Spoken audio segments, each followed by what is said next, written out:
بسم اللہ الرحمن الرحیم۔ ناظرین کرام، ان دنوں میں لاہور میں نیا آیا تھا اور ایک نجی ہاسٹل میں رہتا تھا۔ ہاسٹل میانی صاحب سے 1 کلومیٹر فاصلے پر تھا۔ میری عادت تھی کہ جمعرات کو قبرستان جاتا اور اہل قبر کے لیے دعا کرتا تھا۔ ایک دن میں دعا کر کے واپس پلٹ رہا تھا کہ اچانک ایک نوجوان میرے سامنے آ گیا۔ وہ معمولی سی جسامت کا مالک تھا، ہڈیاں اندر کو دھنسی ہوئی تھی، کھال بھی جسم سے چپٹی ہوئی تھی۔ لگتا تھا برسوں سے بھوکا ہے یا بیمار ہے، لیکن اس کے ہاتھ میں کادل دیکھ کر سمجھ آ گئی کہ ایک گورکن ہے۔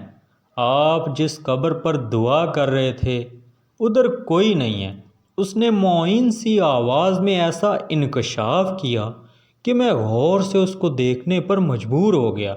تمہیں کیسے پتا؟ میں نے الجھی نظروں سے سوال کیا۔ اس نے کندھے اچکائے اور چلا گیا۔ اس دوران چند لوگ ادھر نکل آئے۔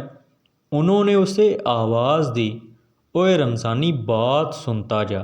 اس کے پاس گئے تو میں بھی ان کے قریب چلا گیا۔ کوئی جگہ بتا، دادا جی کی قبر کھودنی ہے۔ ان میں سے ایک نے 100 کے چند نوٹ نکال کر اسے دیے۔ اس نے جیب میں ڈالے اور انہیں اپنے پیچھے آنے کا اشارہ کیا۔ نہ جانے میں بھی ان کے پیچھے پیچھے کیوں چل دیا۔ ایک ڈلوان نما نشیب کے پاس چند قبروں کے پاس کھڑے ہو کر وہ قبروں کو سونگھنے کے انداز میں دیکھتا رہا۔ پھر اشارہ کیا، یہ قبر خالی ہے۔ اچھا تو پھر قبر بھی بنا دے، جنازہ عشاء کے بعد لانا ہے، ایک موٹے سے بندے نے کہا۔ میں بڑا حیران ہوا کہ اسے کیسے معلوم کون سی قبر خالی ہے اور کس میں مردہ ہوگا۔ ذہن میں آیا کہ لازمی ان لوگوں نے جعلی قبریں بنا رکھی ہیں اور پیسے لے کر قبریں دیتے ہیں۔ یہ بھی تو ایک دھندا ہی تھا۔ لیکن میرے خیال اس وقت ریزہ ریزہ ہو گیا جب میں نے بڑے اور بوڑھے گورکن سے یہ سوال کیا، تم لوگ قبریں بیچتے ہو؟ اس نے چونک کر میری جانب دیکھا اور پوچھا، کیا ہوا صاحب؟ میں نے رمضانی کے بارے اسے بتایا تو اس کے چہرے پر کربناک سی تحریک چھا گئی۔ پہلے اس نے کچھ بتانے میں تامل برتا، چند لمحوں بعد بولا، وہ قبر کا بیٹا ہے، مٹی تو بتائے گی نا اسے کہ اس کی ماں کی گود میں کون سویا ہوا ہے۔ یہ سن کر مجھے اس کی دماغی صحت پر شک ہوا۔ میں سمجھا نہیں۔ تو سمجھے گا کیسے؟ یہ بات تو کوئی بھی نہیں سمجھ پایا۔ یہ جانتا ہوں تو صرف میں۔ 35 سال پہلے اس قبرستان کا واقعہ ہے۔ اس وقت میری عمر 40 سال تھی۔ رمضان کا مہینہ تھا۔ یہ تاریخ رات تھی، بارش ہو رہی تھی اور بجلیاں کڑک رہی تھی۔ میں اس ڈھیری کی جانب سے، اس نے ایک بائیں طرف انگلی کا اشارہ کیا، اپنی کٹیا میں جا رہا تھا۔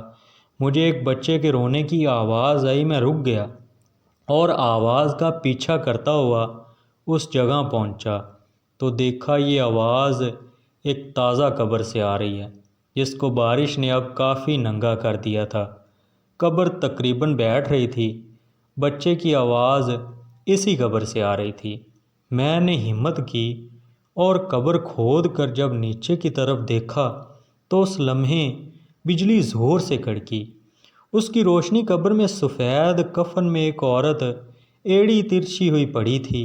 کفن بارش کے پانی اور مٹی سے میلا ہو رہا تھا۔ اس کے اندر ہلچل ہو رہی تھی اور بچے کی آواز آ رہی تھی۔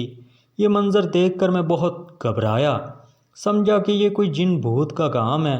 اللہ نے مجھے ہمت دی اور میں نے نیچے اتر کر کفن اٹھایا تو نیچے ایک بچہ پڑا تھا جو لگتا تھا کہ ایک دن پہلے پیدا ہوا تھا۔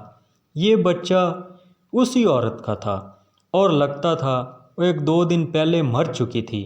میں نے بچہ اٹھایا اور اپنے کٹیا میں اسے لے آیا، اپنی بیوی کو دیا اور اسے سارا واقعہ بتایا۔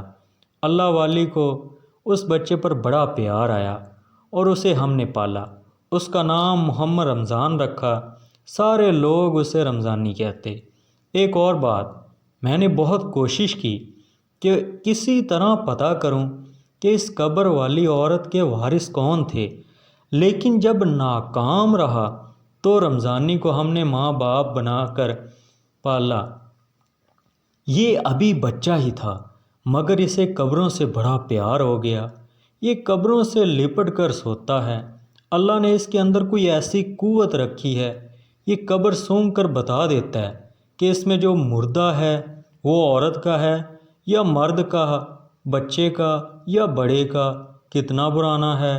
آج جب یہ واقعہ بیان کر رہا ہوں تو میری برسوں پرانی حیرتوں کا سفر تمام ہو گیا، کیونکہ آج ہی میں نے افریقہ کی ایک خبر پڑھی ہے جس میں اس واقعے سے ملتا جلتا واقعہ بیان کیا گیا ہے۔ نہ جانے افریقہ میں قبر میں جنم لینے والے بچے میں رمضانی جیسی قوت موجود ہے یا نہیں۔